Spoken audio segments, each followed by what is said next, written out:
In his 1993 book, To Teach, Bill Ayers tells the story of a teacher who takes her students out into the streets of New York to observe. Upon watching the Hudson River, one student says, "Look, the river is flowing up." A second student says, "No, it has to flow south, down." The students learned, writes Ayers, quote, that the Hudson River is a tidal river, that it flows both north and south. 2 years later, in his 1995 book, Dreams from My Father, Barack Obama tells of another child, also in New York, who approaches him and asks a stunningly similar question. "Why, sometimes the river runs that way, and then sometimes it goes this way." Obama also explains that, quote, it had to do with the tides. Although Obama knew little of seas, ships, and tides, Bill Ayers knew a lot. He had served as a merchant seaman. And although Obama knew little about writing, Ayers knew a lot about that too. He was a skilled writer, editor, and literary critic, not just some guy in the neighborhood.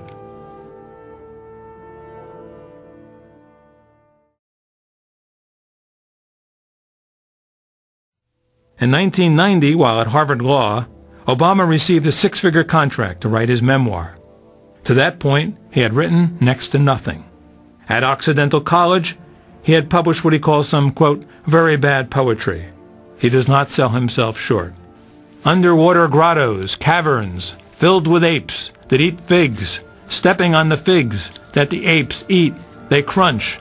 The apes howl, bare, their fangs, dance.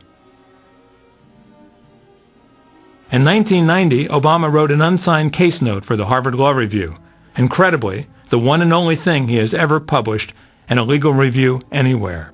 That same year, he had an essay on community organizing in an academic book called After Alinsky.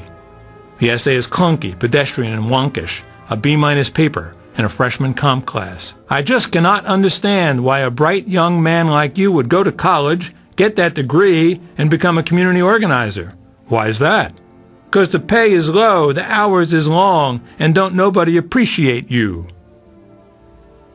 After Harvard, Obama returned to Chicago but still couldn't produce.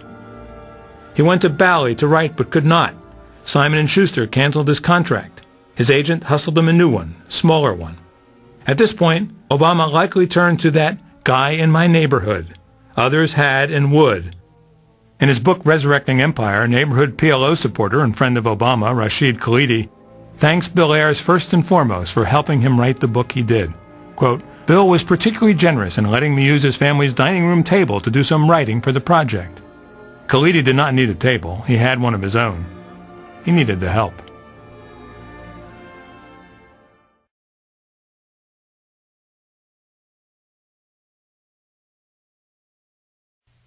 "1995 was a magical year for Obama. Early in that year, Ayers helped him get appointed chairman of the multi-million-dollar Chicago Annenberg Challenge grant. In the fall of that year, Ayers and his weatherwoman bride, Bernadine Dorn, launched his Senate campaign with a fundraiser in her Hyde Park home.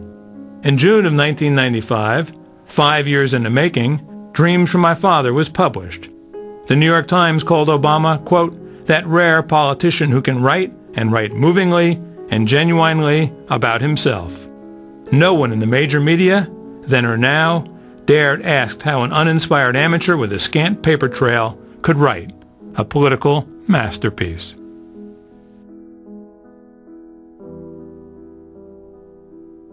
Bill Ayers' 2001 memoir, Fugitive Days, and Obama's Dreams from My Father follow oddly similar rules.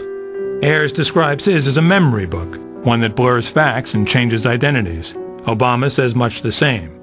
In Dreams, some characters are composites. Some appear out of order. Names have been changed. Dreams and Fugitive Days both dwell on lies, lying, and what Ayers calls our constructed reality. The postmodernist Ayers argues that there is no objective truth. Our lives are journeys whose narratives we construct. Obama says much the same in Dreams and in much the same language. But another part of me knew that what I was telling them was a lie, something I'd constructed from the scraps of information I'd picked up from my mother.